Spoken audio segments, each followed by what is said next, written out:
Chapter 72. Women in Islam. On the first day, Inaz spoke about women in Islam. In that regard, she said, the Quranic concept of the virgins of paradise makes Muslim men to treat Muslim women like dirt and use them just to satisfy their lust temporarily. Every Muslim man despises the women of this earth and yearns for the virgins of paradise.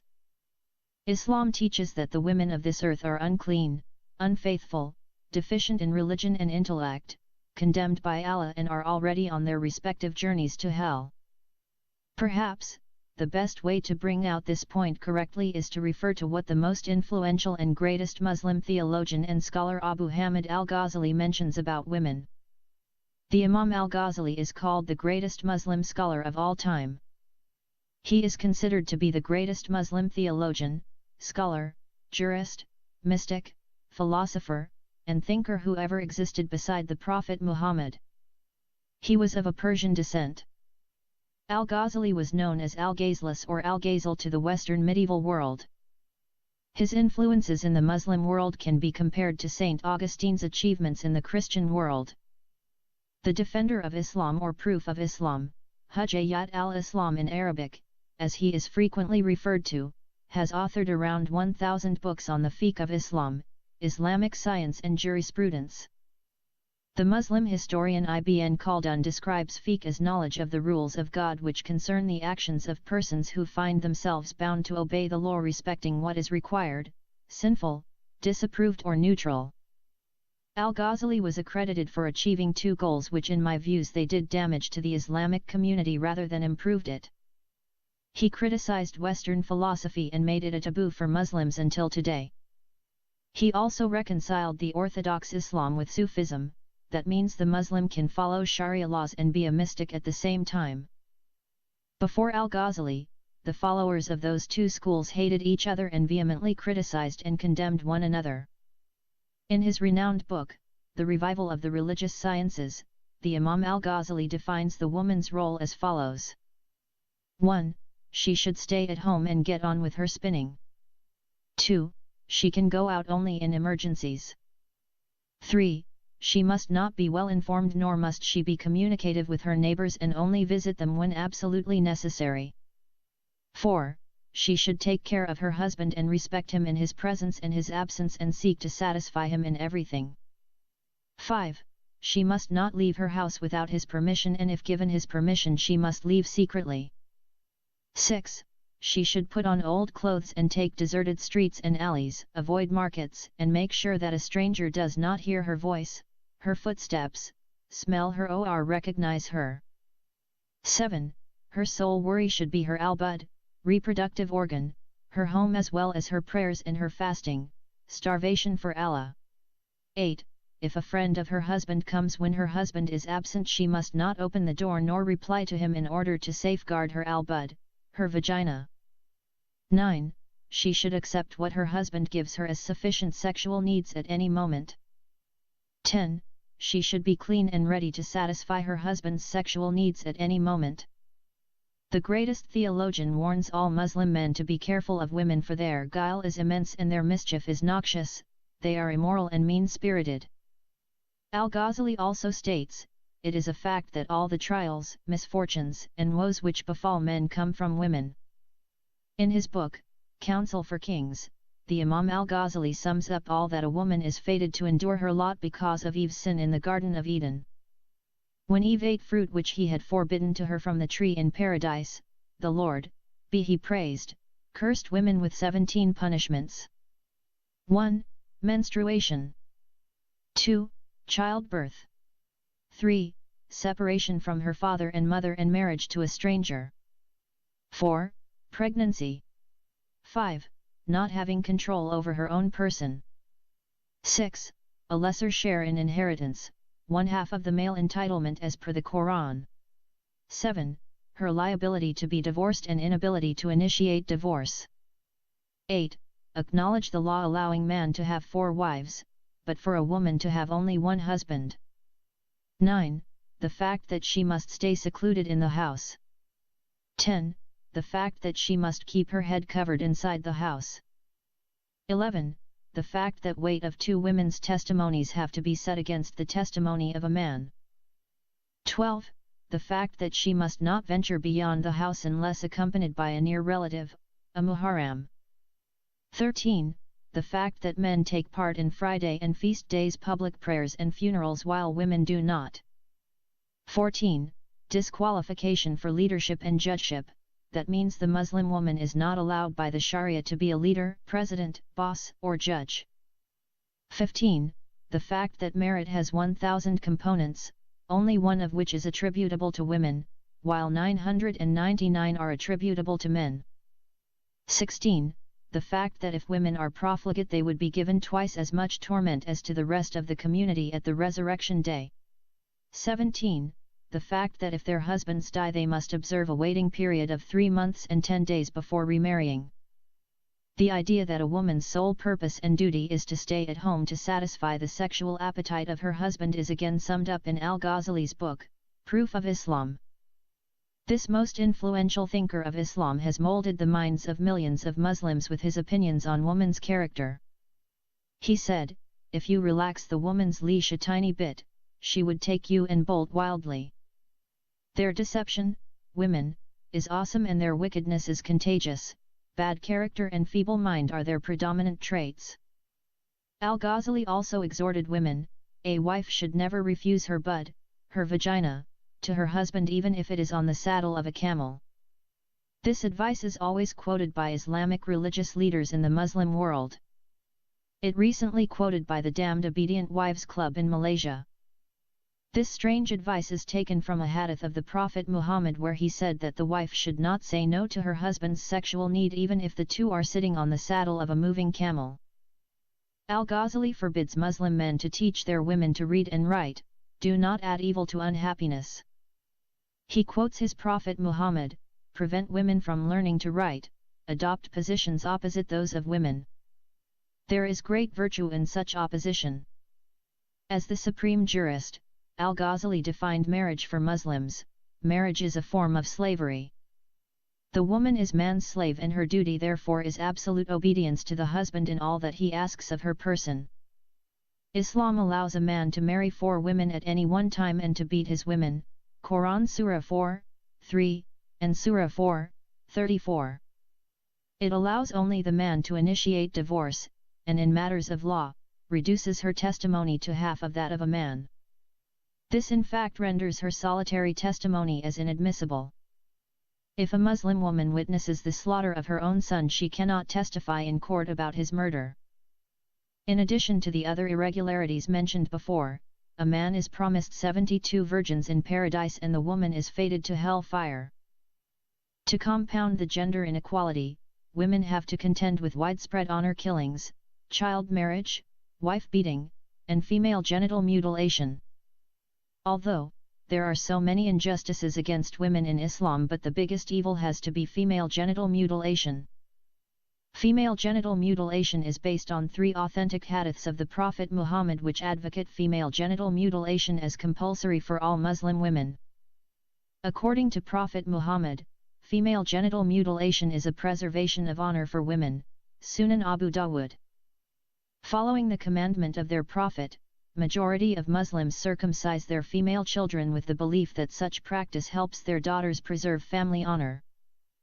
According to the World Health Organization, female genital mutilation is practiced in 28 countries in Western, Eastern, and Northeastern Africa, in parts of Asia and the Middle East countries, and within some immigrant communities in Europe, America, Canada, Australia, and South America.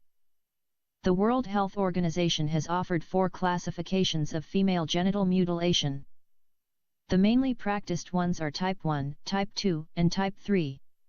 Type 1 is the removal of the clitoral hood, almost invariably accompanied by removal of the clitoris itself, clitoridectomy. Type 2 is the removal of the clitoris and inner labia. Type 3 is known as infibulation. It involves the removal of all or part of the inner and outer labias, and usually the clitoris, and the fusion of the wound, leaving a small hole for the passage of urine and menstrual blood. The small aperture does not allow for the full and proper discharge of menstrual blood and tissue. The remaining blood causes many kinds of sicknesses to the girl. Case study, by Jacques Lantier. Quoted in excerpts from Fran P. Hoskin. The Hoskin Report, Genital and Sexual Mutilation of Females. 4th Revised Edition, Women's International Network News Lexington, MA, 1993, pages 114 to 115, 199 to 202, and 216 to 218. The child, completely naked, is made to sit on a low stool. Several women take hold of her and open her legs wide. After separating her outer and inner lips, the operator, usually a woman experienced in this procedure, sits down facing the child. With her kitchen knife, the operator first pierces and slices open the hood of the clitoris. Then she begins to cut it out. While another woman wipes off the blood with a rag, the operator digs with her sharp fingernail a hole the length of the clitoris to detach and pull out the organ. The little girl, held down by the women helpers, screams in extreme pain, but no one pays the slightest attention. The operator finishes this job by entirely pulling out the clitoris, cutting it to the bone with her knife. Her helpers again wipe off the spurting blood with a rag. The operator then removes the remaining flesh, digging with her finger to remove any remnant of the clitoris among the flowing blood. The neighbor women are then invited to plunge their fingers into the bloody hole to verify that every piece of the clitoris is removed. This operation is not always well managed, as the little girl struggles. It often happens that by clumsy use of the knife or a poorly executed cut, the urethra is pierced or the rectum is cut open. If the little girl faints, the women blow pili, spice powder, into her nostrils. But this is not the end. The most important part of the operation begins only now. After a short moment, the woman takes the knife again and cuts off the inner lips, labia minora, of the victim. The helpers again wipe the blood with their rags. Then the operator, with the swift motion of her knife, begins to scrape the skin from the inside of the large lips, labia majora.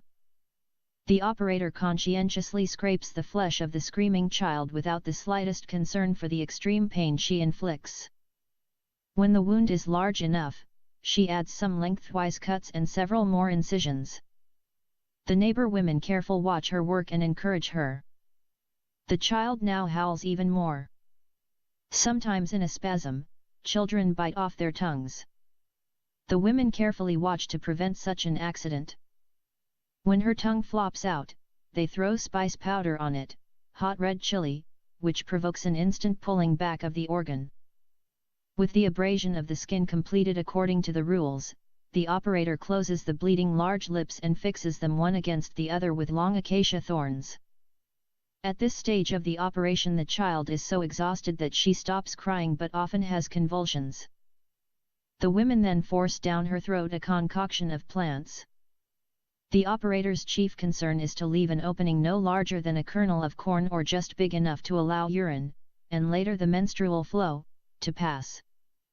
The family honor depends on making the opening as small as possible because with the somalis, the smaller the artificial passage is, the greater the value of the girl and the higher the bride price. When the operation is finished, the woman pours water over the genital area of the girl and wipes her with a rag. Then the child, who was held down all this time, is made to stand up. The women then immobilize her thighs by tying them together with ropes of goatskin. This bandage is applied from the knees to the waist of the girl and is left in place for about 2 weeks. The girl must remain lying on a mat for the entire time while all the excrement evidently remains with her in the bandage. After that time, the girl is released and the bandage is cleaned. Her vagina is now closed, except for a tiny opening created by insertion of a straw or reed, and remains closed until her marriage. Contrary to what one would assume, not many girls die from this torture. There are, of course, various complications, which frequently leave the girl crippled and disabled for the rest of her life.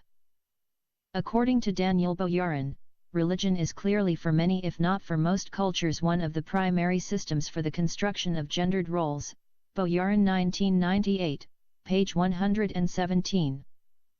Thus, to understand gendered roles in Muslim societies we need to see what the Islamic religion says about the roles of men and women. Many Muslim feminists today are critically studying and rewriting the issue of gender in Islam. Most of them argue that Muslim women are oppressed and marginalized in Islam. Therefore, they argue that it is not the teaching of the Quran, but the tradition, which put women in a lower status.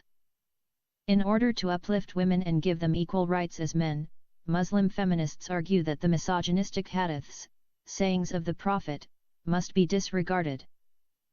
They believe that these misogynistic hadiths were the creation of a later generation of Muslim leaders and scholars and hence do not represent the true message of the Quran, which gives equal rights to men and women. Nevertheless, many Muslim scholars flatly rejected the feminists' views because they are not backed up by any authentic teaching of Islam. The fundamentalists argue that the hadiths are authentic sayings of the Prophet and rejecting them means denying the words of the Prophet Muhammad. Wherefore, they believe that it is not possible to understand the Quran without the hadiths for the latter explain the former. Accordingly, in the contemporary Muslim world, the hadiths, the life, sayings, and deeds of the Prophet Muhammad, became a matter of disputation among scholars. In one camp, the feminists, reformists, and modernists call for a distinction between the misogynistic message of Islam, which contradicts the true spirit of the religion, and the egalitarian message of the Quran, which represents Islam in its purest form. In the other camp, we find the fundamentalists, traditionalists, and conservatives who accept all the traditions of Islam, which are in turn incorporated in the Sharia law. Islamic law is developed historically in the first 200 years after the Prophet's death. Though, in a few cases, members of this second group are prepared to distinguish between authentic and non-authentic traditions, the disputations between these two camps have not yet been settled and, due to outside influences, the gulf between the two becomes wider day by day. That said, these academic and scholarly issues have not affected the average Muslim woman. Most Muslims today accept the teachings of Islam which have been passed down from generation to generation and preserved in the Sharia law, which in turn draws its authority and validity from the Quran and the Hadith. Now I would like to examine critically the views of Muslim feminists and see whether their claims can be established despite the long tradition of Islam in which the Sharia law, which is based on the Quran and Hadith, became the governing norms and laws of Muslims. Muslim scholars agree upon the authenticity of two collections of the Hadith, Sahih al-Bukhari and Sahih Muslim. Nevertheless, other collections, such as Muwatta Malik, Sunan Abu Dawud, and Tirmizi, have also been accepted and used in the formation of the Sharia. In general, the Hadith collections are works that record in minute detail what the Prophet said and did. They constitute, along with the Quran, the book revealed by God, both the source of law and the standard for distinguishing the true from the false, the permitted from the forbidden. They have shaped Muslim ethics and values. Mernisi 1993, page 1. For the majority of Muslims, the authenticated Hadith is sacred literature, only second in holiness to the Quran. Stroasser 1992, page 1. In comparing the authority of the former to the latter, the authentic Hadith is believed to be nothing short of revelation, for the Quran says of Muhammad, he does not speak out of low desires. It is not but inspiration inspired. Surah 53, 3-4. The only difference between the Quran and the Hadith is that whereas the former was revealed directly through the angel Gabriel with the very letters that are embodied by Allah, the latter was revealed without letters and words. Hackett and Newton 1996, page 1. The Quran strongly endorses the authenticity of the Hadith and leaves Muslim men and women with no preference between the two. Whenever Allah and the Apostle have decided a matter, it is not for a faithful man or woman to follow a course of their own choice. Surah 33, 36. In spite of this strong belief in the Hadith, today we find that some Muslim scholars, especially the feminists and the reformists, do not hesitate to question the authenticity of the Hadith. They accept the important place that the hadith occupies in Islam, but they want to distinguish between the authentic and non-authentic tradition of the Prophet. They use the Quran as a measuring rod. Any hadith that contradicts the egalitarian spirit of the Quran should be rejected. This argument assumes that the Quran does not include a misogynistic message within its pages. One of these scholars is Rifat Hassan, who states, "It is a clear teaching of the Quran that men and women are equal in the sight of God." Hassan 2001, page 63. That said, the egalitarian message of the Quran is a controversial issue as well. Some feminists see contradictions in the Quran and they support their views by referring to its teachings of men's superiority, polygamy, divorce, and wife beating. Surah 4, 34, Surah 4, 3, Surah 2, 228, Surah 2, 282, and Surah 6, 10. The Egyptian feminist Nawal el-Sada'i is one of those feminists who see contradictions in the Quran. She notes that, God says in his book that he created men and women from the same soul, and then in another page, says the opposite, that men are superior to women. Sada'i 2001, page 4. Thus, the egalitarian message of the Quran is not a settled issue. Those who preach such a message have to travel a long way before they can win even one convert. For their quest to formulate Quranic-based agendas for a renewed Islamic order, the general Muslim reaction to the questioning of hadith authenticity remains strongly negative. Stroasser 1992, page 1. Sample of the misogynistic hadiths. Allah's apostle once said to a group of women, "I have not seen anyone more deficient in intelligence and religion than you. A cautious, sensible man can be led astray by some of you." The women asked, "O Allah's apostle,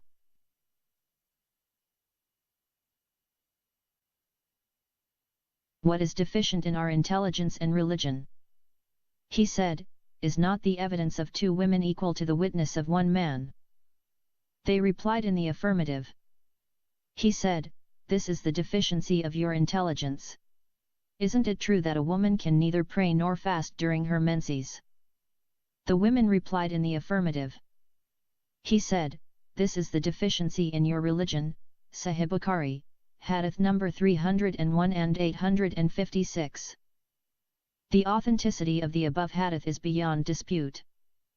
It is mentioned repeatedly in the most authentic two collections of Sahih Bukhari and Sahih Muslim. When Bukhari and Muslim both accept a hadith, it is called mutafagun alayhi, which means agreed upon. Muslim scholars consider this the highest degree of authenticity. Hacked and Newton 1996, page 3. The Arabic phrase, al-Nisa najazatan aglayan wadiyan, which means the women are deficient in intelligence and religion, is on the tip of every Muslim's tongue.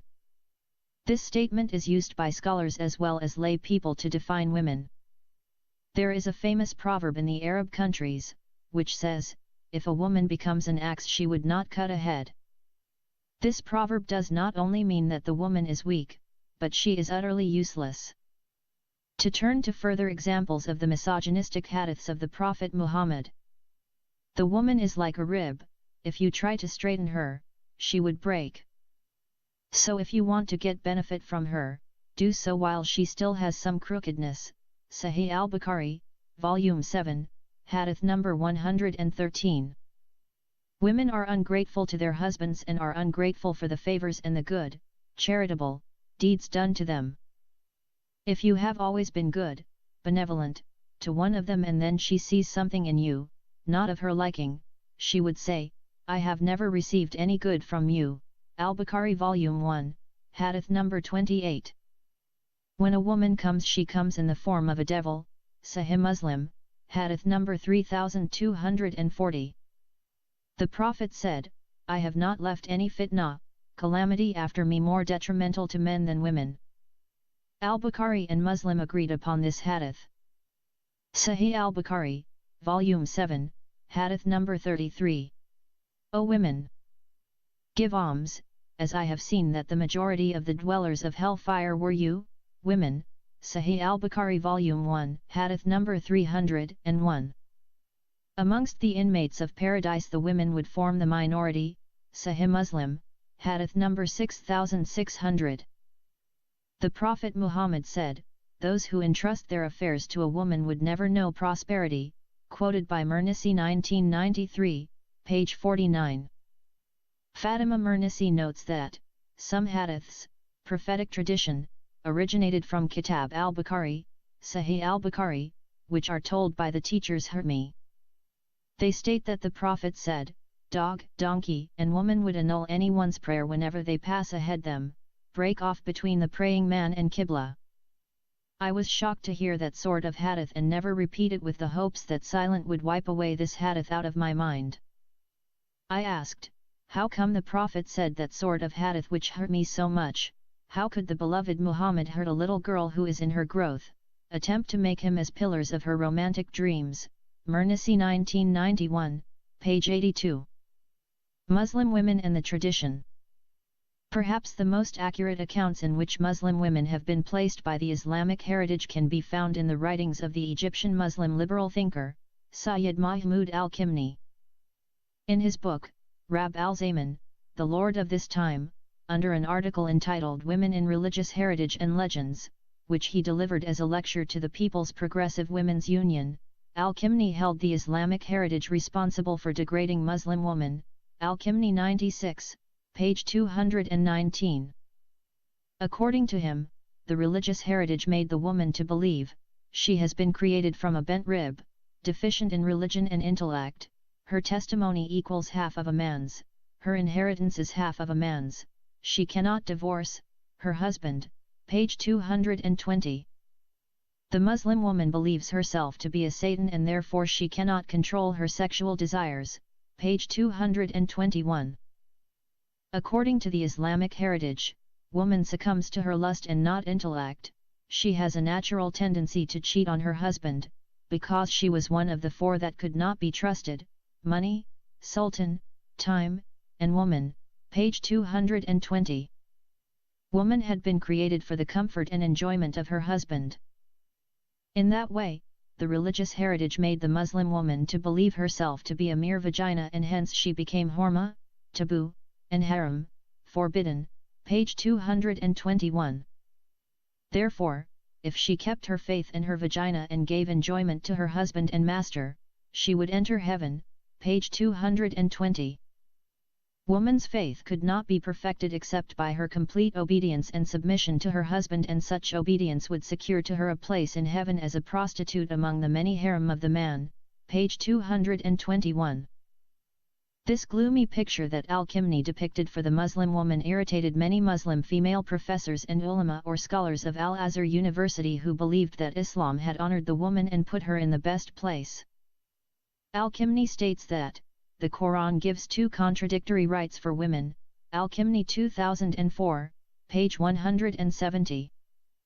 While some verses make woman equals to man, such as in Surahs Al-Imran, 195, Al-Nahil, 97, Al-Tawbah, 71, Al-Ahzab, 35, and Al-Maida, 38.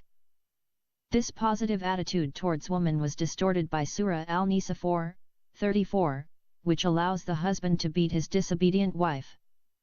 In a hadith mentioned by al-Bukhari, the Prophet said, "Any people make woman their leader would not prosper." Al-Kimni quotes many verses and hadiths to show that woman has been placed in a low position by Islam. In this regard, al-Kimni refers to an incident in which he was condemned as a kafir or unbeliever by the female professors and doctors of Al-Azhar University because he exposed in his book Al-Fashion and Al-Watan, Fascists and the Nation, the low status in which Islam put the woman, that she is inferior to man in every respect and made for his sexual pleasure. The main reason for their protest was that al-Kimni makes mistake by demanding rights for women, which Islam gave to men only, page 177. The samples of the misogynistic hadiths and the accounts of al-Kimni give an insight into the theory of women in Islam. It is evident that women are understood as causing constant threats to the social order and the religion, and as such they need to be brought under control. Quoting the words of Darlene M. Jushka, if women are understood to carry the darker elements of culture, the chaotic, the sexual, the irrational, then the suppression of these perceived threats is necessary. Jushka 2001, page 161. Men's superiority over women. The Quran states that men and women are equal in regards to their religious obligations, rewards and punishment, and oneness of their creation, Surah 3, 195, and Surah 4, 1, and in other verses it teaches that men are superior in 1 degree above the women, Surah 4, 34, and Surah 2, 228. The Algerian Fadla Emrabat commenting on the Quran verse 4, 34 says, "What is really being communicated through this verse is that God prefers men over women because the latter are inferior." Smith 1978, page 526. Men are superior to women in knowledge, power, authority, and that is because God prefers the former to the latter, and men spend out of their means on women. Women are thought to be deficient in intelligence and religion.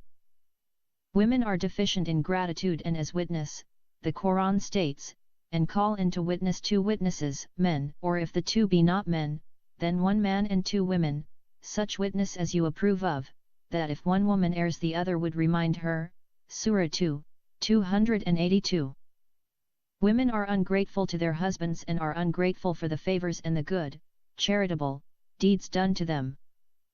If you have always been good, benevolent, to one of them and then she sees something in you, not of her liking, she would say, "I have never received any good from you." Al-Bukhari Volume 1, Hadith number 28. Woman is a wara. There is no definition so widely used and accepted among Muslims for defining the woman than she is a wara. The term awara is defined in Encyclopedia of Islam as the external genitals, especially of the female, Hacked and Newton 1996, page 5. So to put it in a simple meaning, the woman is a vagina. Ali reported the Prophet saying, "Women have 10 awara. When she gets married the husband covers 1, and when she dies the grave covers the 10, reported by Tirmizi as an authentic hadith, Volume 2, Kitab Adab al-Nikah, Hadith number 65. In another hadith, Tirmizi reported that woman herself is a wara. The woman is a wara. When she goes outside the house, the devil welcomes her, Tirmizi, Volume 2, Hadith number 65. This hadith says that the woman is always possessed by demons and she is walking talking vagina. So she is dangerous to the society and hence she's supposed to be imprisoned inside her house. The above 2 hadiths are pertaining to the woman's covering. However, there is disagreement between the founders of the 4 schools of the Sharia.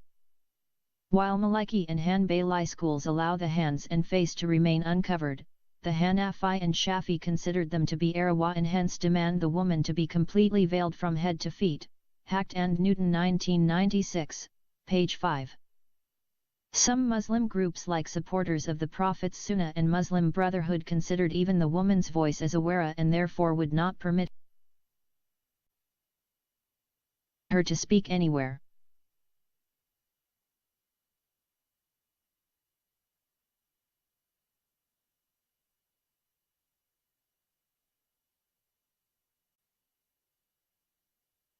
Furthermore, they would not shake hands with women when they greet them. To back up their views they referred to some hadiths of the Prophet which are not mentioned in Sahih al-Bukhari and Sahih Muslim. Woman is a crooked rib. Bukhari and Muslim agreed upon the following hadith, "The woman is like a rib, if you try to straighten her, she would break. So if you want to get benefit from her, do so while she still has some crookedness." Sahih Bukhari, Volume 7, Hadith number 113. In Kitab Adab al-Nikah, Al-Tirmizi states, 3 persons if you esteem them they would dishonor you and if you dishonor them they would esteem you, the woman, the slave and the Nabataean, Tirmizi, page 51. Narrated that Ibn Umar who said, mention of bad omens was made in the presence of the Prophet, peace and blessings of Allah be upon him, and the Prophet, peace and blessings of Allah be upon him, said, if bad omens are to be found in anything, it is in a house, a woman and a horse. Sahih al-Bukhari, Hadith number 5094, and Sahih Muslim, Hadith number 2252. Men's rights on women. Islam has ascribed some rights, which men have on their women. The most important of these rights, is total obedience and submission of the women to their husbands and fathers. Obedience. Many hadiths are reported which comment on Quran Surah 4:34. There are 3 persons, whose prayer would not be accepted, nor their virtues be taken above, the runaway slave until he returns back to his master, the woman with whom her husband is dissatisfied, and the drunk until he becomes sober. Mishkat al-Masabi, English translation, Book 1, Hadith number 74. Whosever female dies while her husband is pleased with her, would enter paradise. Mishkat al-Masabi, English translation, Book 1, Hadith number 60.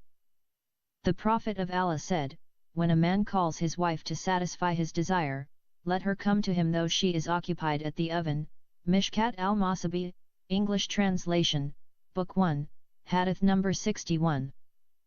The Messenger of Allah said, whenever a man calls his wife to his bed and she refuses, and then he passes the night in an angry mood, the angels curse her till she gets up at dawn. Sahih al-Bukhari, Volume 7, Hadith number 121. The above hadith is agreed upon, but Sahih Muslim reported the same hadith but with slight difference. When a man calls his wife to his bed, and she refuses, the one who is in heaven would be angry with her until her husband is pleased with her. Hackett and Newton 1996, page 7. Had I ordered anybody to prostrate before anyone, I would have ordered women to prostrate before their husbands on account of men's rights over the women ordained by Allah. Mishkat al-Masabi, English translation, Hadith number 70. Reported by Abu Dawud, Ahmed, Tirmizi, Ibn Majah, and Ibn Hibban. Wife's beating. The Quran states, righteous women are therefore obedient. And those you fear may be rebellious, nushas, admonish them, banish them to their couches, and beat them. Surah 4:34. The above verse becomes very controversial among modern scholars. Feminists, reformists, and liberal Muslims argue that this verse does not imply that the husband can beat his wife if she becomes rebellious. They try to find different meanings to the word edribuan and refer the suitable one to the interpretation of the verse. An example for these efforts can be seen in Asma Parl's book, Believing Women in Islam. Nonetheless, these efforts became difficult to accept when we refer the verse to the occasion of its revelation. The above verse was revealed in connection with a woman who complained to Muhammad that her husband slapped her on the face, which was still marked by the slap. At first the Prophet said to her, "Get even with him," but then added, "Wait until I think about it." Later on the above verse was revealed, after which the Prophet said, "We wanted one thing but Allah wanted another, and what Allah wanted is best." Hackett and Newton 1996, page 9. The Prophet Muhammad, peace be upon him, said, "Hang up your scourge where your wife can see it." Kashaf, the Revealer, of Al-Zamkhshari Volume 1, page 525. The Prophet, peace be upon him, said, "A man would not be asked as to why he beats his wife." Sunan Abu Dawud, Hadith number 2142. A woman came to Muhammad and begged him to stop her husband from beating her. Her skin was bruised so badly that it is described by Aisha as being greener than the green veil she was wearing. Muhammad did not admonish her husband, but instead ordered her to return to him and submit to his sexual desires. Sahih al-Bukhari, Book 72, Hadith number 715. The Quran in Surah 38, verse 44 states, "And take in your hand a green branch and beat her with it, and do not break your oath." Allah telling Job to beat his wife, Tafsir al-Jalalain. Job had sworn to beat his wife 100 times on one occasion for coming late to him. So Allah told him, "Beat your wife and don't break your oath." Job took 100 rushes and smote his wife 100 times. Nonetheless, the Bible doesn't mention that God told Job to beat his wife. Beating of the wife is allowed by the Sharia in 4 cases. 1. When she does not wear fineries though wanted by the husband. 2. when she is called for sexual intercourse and she refuses without any lawful excuse. 3. When she is ordered to take a bath to clean herself from impurities for prayer and she refuses, and 4. When she goes out of her house without permission of her husband. In Sahih Muslim, Aisha narrated a hadith in which she admitted that the Prophet struck her on her chest until it caused pain. He struck me on the chest which caused me pain, and then said, "Did you think that Allah and His Apostle would deal unjustly?" Sahih Muslim, Book 4, Hadith number 2127. The hadiths, which speak about women, are countless in number. A few of them show favor to women. Those few hadiths, which speak well about women, are referring to her as a mother and not as a wife or a daughter. Abu Hurairah reported that a man came to the Messenger of Allah, peace be upon him, and asked, "O Messenger of Allah, who is the person who has the greatest right on me with regards to kindness and attention?"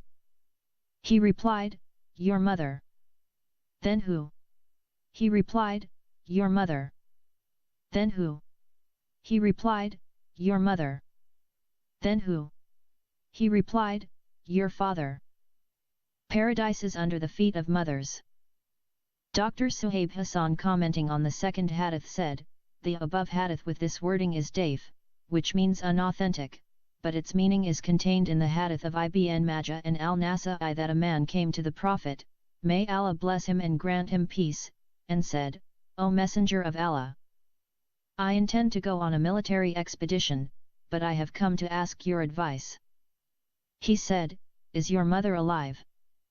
He said, 'Yes.' He said, 'Then stay with her, for the garden is under her feet.'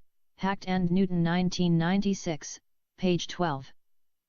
Feminists, reformists, and liberal Muslims very often quote the above two hadiths to support their views that Islam is an egalitarian religion and that misogynistic hadiths were the invention of latter generations. However, these two hadiths advise sons to be kind to their mothers, but neither the husbands to their wives nor fathers to their daughters or brothers to their sisters. Besides, the two hadiths are not accepted as authentic because neither Bukhari nor Muslim included them in their collections. Only Ibn Majah and al-Nasa'i mention them. These two collections are hardly quoted by Muslim scholars. Having the foregoing mentioned verses and hadiths in the main books of Islam, the Quran and Hadith, still some Muslim scholars claim that the religion is favoring women and gives them equal rights with men. It is hard to believe such a claim. To accept the egalitarian message of Islam and to deny its misogynistic teachings, for me is only a wishful thinking. Such efforts would not benefit those for whom the efforts are done. Muslim women who live in the West are not liberated because of these efforts, but the societies in which they live granted them equality with their men.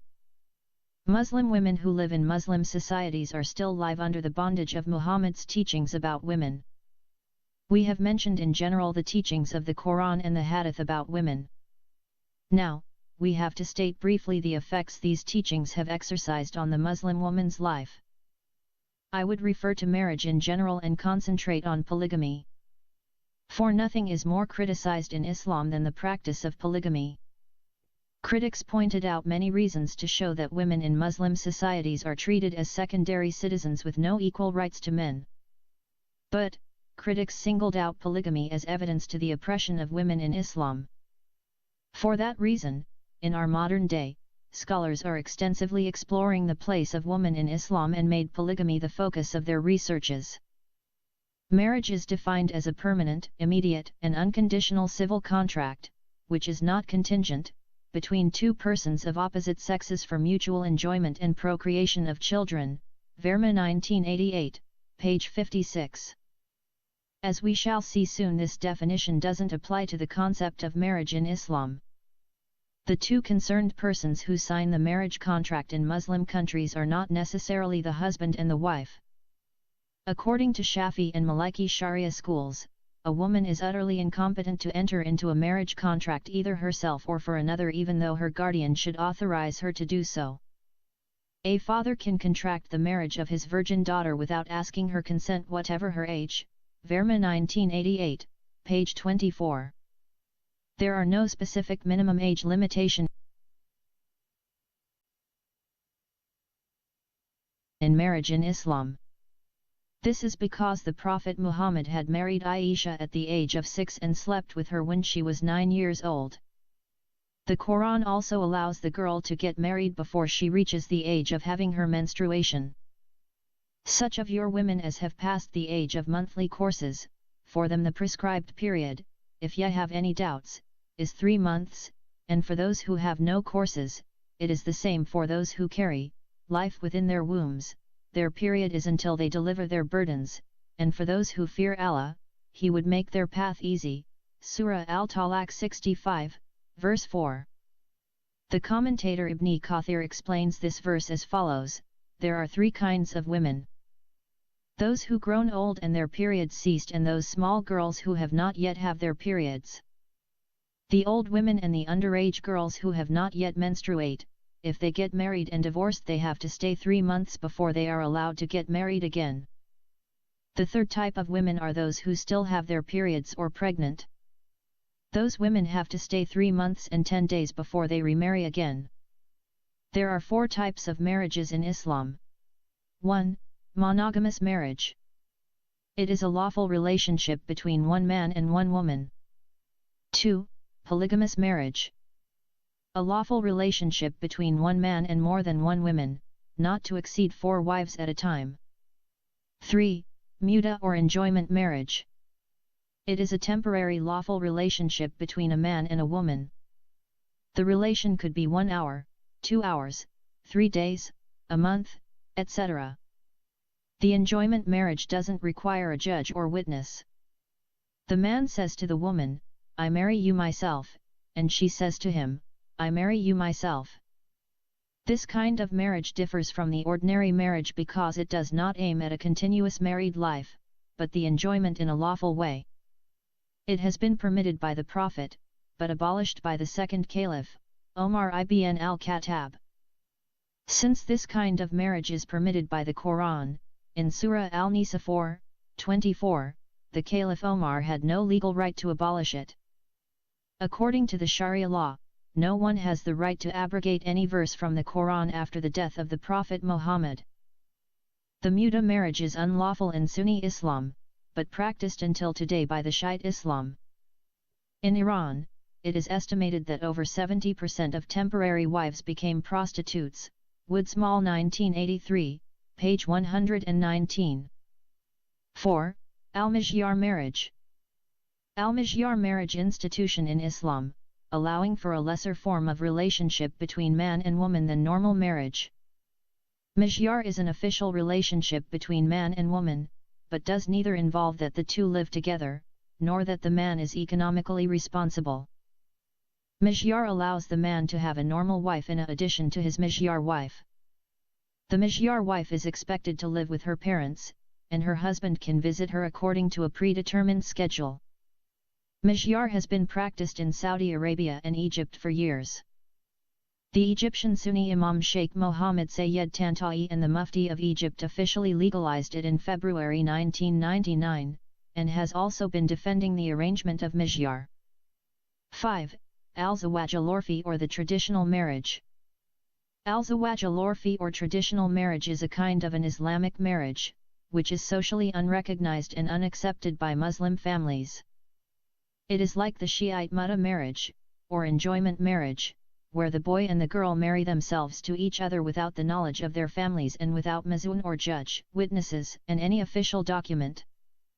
In Khartoum, Sudan, every year hundreds of Muslim girls are impregnated through al-Zawaj al-Urfi and then delivered their babies and threw them in the garbage containers to be eaten up by stray dogs.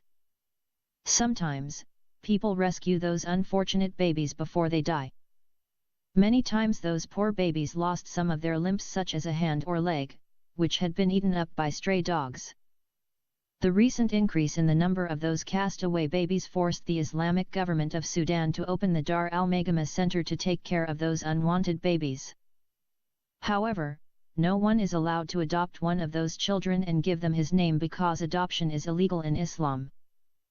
In order to justify his scandalous marriage with his daughter-in-law, Prophet Muhammad forbade the noble social institution of adoption and deprived millions of orphaned or illegitimate Muslim children from being adopted by other families. Without this option of adoption, thousands of Muslim girls every year either killed themselves for fear of bringing disgrace to their families or got slain in honor killings by their families when they get impregnated out of the accepted marriage's bonds. Polygamy in Islam. The Quranic authority for polygamy, and if ye fear that ye would not deal fairly of the orphans, marry of the women who seem good to you, 2 or 3 or 4, and if ye fear that ye cannot do justice to so many, then one or the captives that your right hands possess. Surah Al-Nisa 3, verse 4. This verse does not only allow a Muslim man to marry up to 4 wives at the same time, but also allows him without condition or limit to have as many number of female slaves as he wishes. Muslim man is allowed to have sex with his female slave without marrying her. The Prophet Muhammad had sex without marriage with his 2 female slaves, Maria a Christian Copt and Rayhana, a Jewish girl. According to the well-known Muslim scholar Abu Hamid al-Ghazali, polygamy is necessary because it satisfies human instinct. Mernisi 1987, page 47. The Moroccan scholar Fatima Mernisi, commenting on the words of al-Ghazali, states that this kind of argument reveals to us Muslim theory of sexuality, for the man burdened with a strong sexual desire and for whom one woman is not enough to guarantee his chastity, chastity for a married person being abstention from zina, fornication, it's recommended that he adds to the first wife, others. The total should not exceed 4, Mernisi 1987, page 47. Commenting on the Quran, Surah Al-Baqarah 2, verse 223, Fatima Mernisi argues that Islam allows the Muslim man to have anal sex with his wife against her wish. The verse was revealed when an Ansari woman refused to allow her husband to have anal sex with her.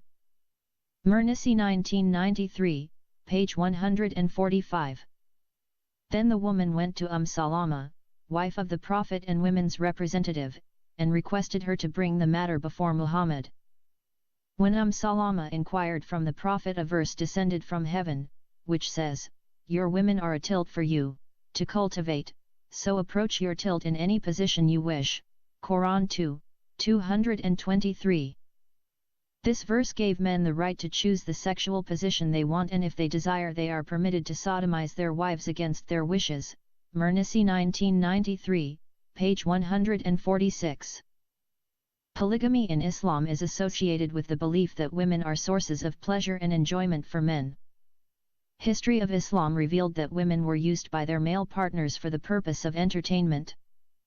Examples for this are stories of Arabian Nights, or 1001 Nights, Kitab al-Ghani of Abi al-Faraj al-Asfahani, the women Jawari, female pleasure slaves, for the Abbasid caliphs, and the 72 Huris, 72 sublime female virgins in paradise are supposed to be offered as rewards to male believers. They are described in the Quran as beautiful, eternally virgin, and eternally loving. Mernisi 1988, page 71. Those sublime female creatures neither menstruate nor defecate or urinate. The descriptions of the Huri girls in the Quran have great effect on the relationship between men and women in Islam. Men look at their wives as inferior to the Huris in beauty, loyalty, purity, and pleasure providing. The Huri girls are not human beings, but special female creatures that God created for men's enjoyment and pleasure in paradise. The Quran describes the physical and sexual beauties and attraction of those heavenly female creatures in remarkable ways. Lo, those men who kept their duty would be in place secure amid gardens and water springs, attired in silk and silk embroidery, facing one another. Even so, it would be. And we shall wed them unto Huris fair ones with wide, lovely eyes. Surah Al-Dukhan 44, 51-54. Therein maidens resting their glances, untouched before them by any man or jinn. Lovely as rubies, beautiful as coral. Surah Al-Rahman 55, 56-58.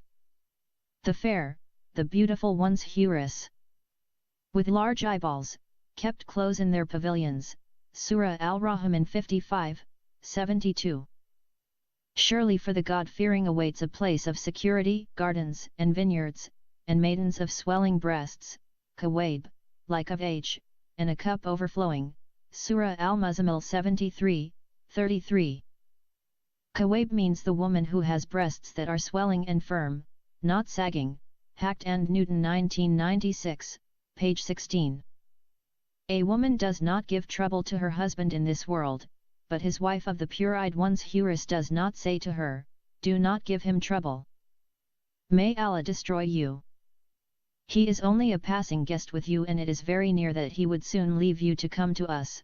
Mishkat al-Masabi, Book 1, Hadith number 62. The Prophet was asked, do we have sex in paradise? He answered, yes, by him who holds my soul in his hand, and it would be done daman, that is the intercourse done with such shove and disturbance. And when it is finished she would return pure and virgin again. Hacked and Newton 1996, page 17. When I was in grade 12 I asked my religious teacher, why did Allah create the beautiful virgins in paradise when there were women on earth? He told me because the Prophet Muhammad predicted that most of the women on earth would go to hell. He quoted to me this hadith. The Prophet said to a group of women, O women, give alms, as I have seen that the majority of the dwellers of hellfire were you women.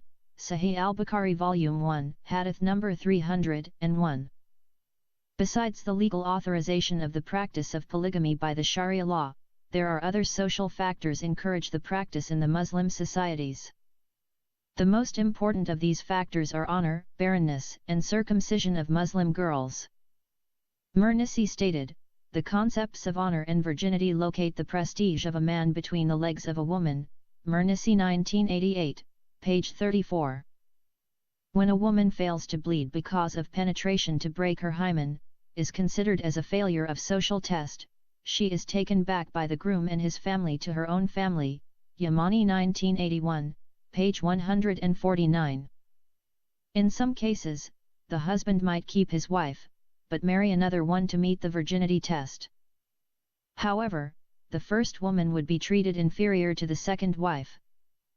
I would like to talk again briefly about one of the most serious problems that Muslim girls face from childhood: circumcision of girls in Islam. Circumcision of girls or female genital mutilation is practiced in most Arab countries and more in countries like Sudan, Egypt, Iraq, Eritrea, Ethiopia, and Somalia. The practice is recommended by the Prophet and hence considered a sunnah.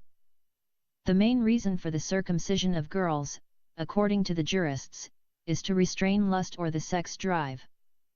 For the girl nowadays is exposed to all kinds of temptations, they argue, which lead to depravity and corruption in society.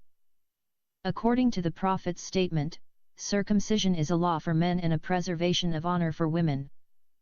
Female circumcision, also called female genital mutilation, involves the removal or the sealing of the labia majora and the labia minora together after the entire clitoris has been removed. Lois, 1985, page 115. Problems that result from female circumcision is that the woman no more capable of normal sexual intercourse and childbearing, and no longer able to gratify her spouse's appetite, she is cast out for younger and healthier wife. Lois, 1985, page 117. Some modern Muslim writers like Dr. Nawal al-Sada'i, Fatima Mernisi, and Ghasem Amin discourage the practice of polygamy. As understood by Fatima Mernisi, polygamy is a way for a man to humiliate the woman as a sexual being. Mernisi, page 48. It is commonly believed in Morocco that the wife could be humiliated by marrying another woman beside her. The Sudanese people share the same opinion, for they believed that the best way to chastise the woman is to marry another woman with her. In Sudan and Egypt, the second wife is called Aldora, which means the evildoer. Dr. Nawal al-Sada'i saw that the oppression of Muslim women could be attributed to the patriarchal class system, which gives the Muslim man the right to enslave, oppress, and use the women for his own interests. Yamani 1985, page 83. In conclusion, the above accounts prove without a shadow of doubt that women in Islam are the most oppressed and abused women in the world. The only way for a Muslim woman to obtain her rights is to exit out of Islam and consider it as the most misogynistic religion in the world because it gives the man the right to oppress and abuse her as his daughter, his wife, and his sister.